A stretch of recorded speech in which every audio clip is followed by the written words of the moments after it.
मोदी जी केवल बात बनाने में आगे हैं। पटना को पुणे कब बनाएगा भैया? मोतिहारी को बनाएगा मोदी? किसी ने रोका है? केवल बोलने से होगा। मोतिहारी के लोग मोदी जी को बिना चीनी का चाय पिलाने के लिए तैयार थे, लेकिन मोदी जी तो आए ही नहीं। 2025 में नीतीश कुमार जी 20 साल के शासन के बाद उनके शब्द में रोजगार का शब्द का जिक्र हुआ, उनके जुआ पर रोजगार शब्द आया। इसके लिए नीतीश जी को हम धन्यवाद देते हैं। चलिए कम से कम आप रोजगार का जिक्र तो करना शुरू कर दिए। मेला तो दोनों तरफ लग रहा है। रोजगार कहाँ मेला लगा? सरकार ने कभी मेला लगाई क्या? तो हमने तो लगाया। बताइए बिहार सरकार कभी रोजगार मेला लगाया? बिहार की सरकार नींद में सोई हुई है। इस नींद की सरकार को जगाने के लिए पटना का ज्ञान भवन साक्षी बना हुआ है। हम विपक्ष में रहते हुए भी बिहार के युवाओं को रोजगार देने का संकल्प ले चुके हैं और ये संकल्प आज दिख रहा है ज्ञान भवन में। करीब 10,000 की संख्या में अब तक बच्चे आ चुके हैं और अभी भी बाहर का मेन गेट लॉक है। अभी भी बच्चे 5-6 हजार बाहर मेन गेट पर है। 15-20 हजार लोग अभी दिख रहे हैं और अभी शाम तक ये रोजगार मेला चलेगा। सोचिए कितना बच्चे बिहार में बेरोजगार है। यही 25 में वोट भी करेंगे और इनकी वोट बताएगी कि आपकी सरकार बदलने वाली। पटना में पिछले 10 दिनों में 50 हत्याएं होती है। घर बाहर रोड तो छोड़ ही दीजिए, लोग आईसीयू में सुरक्षित नहीं है। आईसीयू जो इतना सेंसिटिव जगह है जहाँ हर कोई नहीं जा सकता है, वहाँ 5 हथियार लैस आदमी जाते हैं और वहाँ गोली मारकर चले जाते हैं और पूरा प्रशासन देखता है। और कोई रोड छाप हॉस्पिटल नहीं थी, पटना का पारस हॉस्पिटल था। देखिए कल मोदी जी बिहार आए थे और बिहार के चंपारण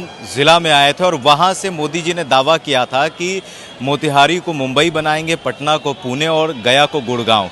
मतलब बिहार में अब रोजगार का मेला होगा, ये मोदी जी ने कहा था। लेकिन इस वक्त हम पटना के ज्ञान भवन में खड़े हैं और यहाँ जो मेला लगा है रोजगार का, वो मेला कांग्रेस के द्वारा लगाया गया है। कांग्रेस विपक्ष में है, बिहार में महागठबंधन विपक्ष में है और महागठबंधन और खासकर कांग्रेस के द्वारा जो है लगातार रोजगार मेला लगाया जा रहा है। इससे पहले दिल्ली में हुआ था। हमारे साथ कई साथी हैं जो यहाँ इस ज्ञान भवन में पहुँचे हैं और नौकरी की तलाश में हैं। क्या नाम? विशाल यादव। विशाल जी कहाँ से आप आए? मैं तो पटना से हूँ और यूथ कांग्रेस सदस्य हूँ। अच्छा, पटना से हैं। में काम कर रहा हूँ। वॉलंटियरिंग में। ये बताइए कि कितने लोग पहुँचे यहाँ? कि ये भीड़ बता रही है आज कि बिहार में बेरोजगारी चरम सीमा पर है। करीब 10,000 की संख्या में अब तक बच्चे आ चुके हैं और अभी भी बाहर का मेन गेट लॉक है। अभी भी बच्चे 5-6 हजार बाहर मेन गेट पर हैं। सोचिए ये 15-20 हजार लोग अभी दिख रहे हैं और अभी शाम तक ये रोजगार मेला चलेगा। सोचिए कितना बच्चे बिहार में बेरोजगार हैं और ये प्रमाण है पटना का ज्ञान भवन कि बिहार में बेरोजगारी पूरी चरम सीमा पर है और बिहार की सरकार नींद में सोई हुई है। इस नींद की सरकार को जगाने के लिए पटना का ज्ञान भवन साक्षी बना हुआ है। हम विपक्ष में रहते हुए भी बिहार के युवाओं को रोजगार देने का संकल्प ले चुके हैं और ये संकल्प आज दिख रहा है ज्ञान भवन में। तो मोदी जी ने भी संकल्प ले लिया है, मोतिहारी को मुंबई, पटना को पुणे। मोदी जी संकल्प 2014 में भी लिए थे चीनी मिल खुलने का, खुला क्या?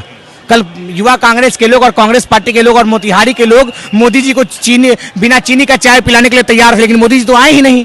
उनके पास गए ही नहीं कि बिना चीनी का चाय पिए। मोदी जी केवल बात बनाने में आगे हैं। पटना को पुणे तो कब बनाएगा भैया?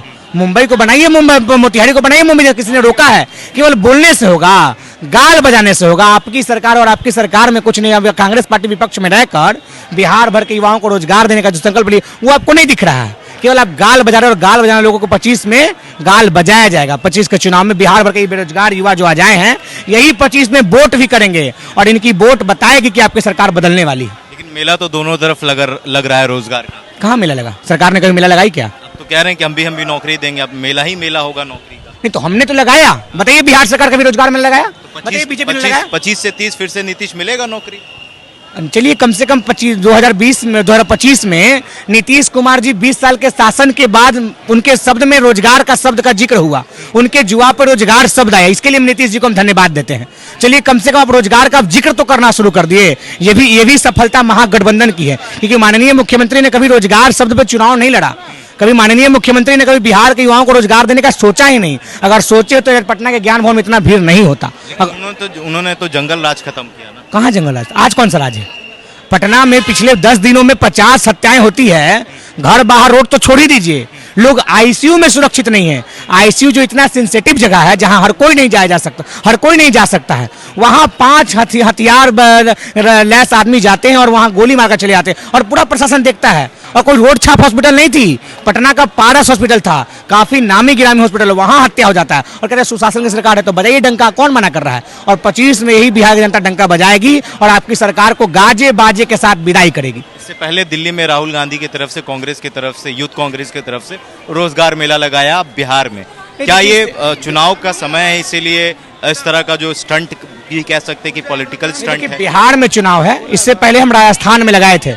राजस्थान में युवा कांग्रेस ने वहां रोजगार मेला लगाया उसके बाद 19 जून को पिछले महीना हमने दिल्ली के ताल कटोरा स्टेडियम में रोजगार मेला लगाया और अब बिहार में लगा रहे हैं, फिर अगले महीना किसी और प्रदेश में लगेगा। तो वहां तो चुनाव नहीं है, दिल्ली या झारखंड राजस्थान में तो चुनाव नहीं था, बिहार में चुनाव अलग बात है। लेकिन कांग्रेस पार्टी लगातार हर प्रदेशों में ये रोजगार मेला लगा रही है, क्योंकि हर प्रदेशों को युवाओं को रोजगार देना आवश्यकता है। क्योंकि आज पटना में 25 हजार लोग आए और उनके पास रोजगार नहीं है। भीड़ बता रही है कि बिहार की सरकार नकारी और निकम्मी जो रोजगार देने में असफल हो चुकी है। महागठबंधन की सरकार बन रही है। बिल्कुल बिल्कुल, कोई एक नारा है ना गांव में सड़कों पे, कोई नहीं है टक्कर में क्यों पड़े हो चक्कर में।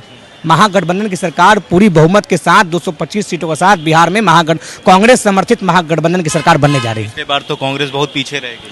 नहीं, पिछले बार तो बहुत कुछ हुआ था, पिछले बार तो लोकसभा में बहुत कुछ हुआ था, मोदी जी भी अपने दम पे आए थे। इस बार क्या हुआ, पिछले बार क्या हुआ था, उस सोच को हम अगले बार के लिए भी सोचते रहते तो हुआ। पिछले बार मोदी जी भी अपने दम पर आया था, इस बार मोदी जी भी अपने दम पर नहीं है।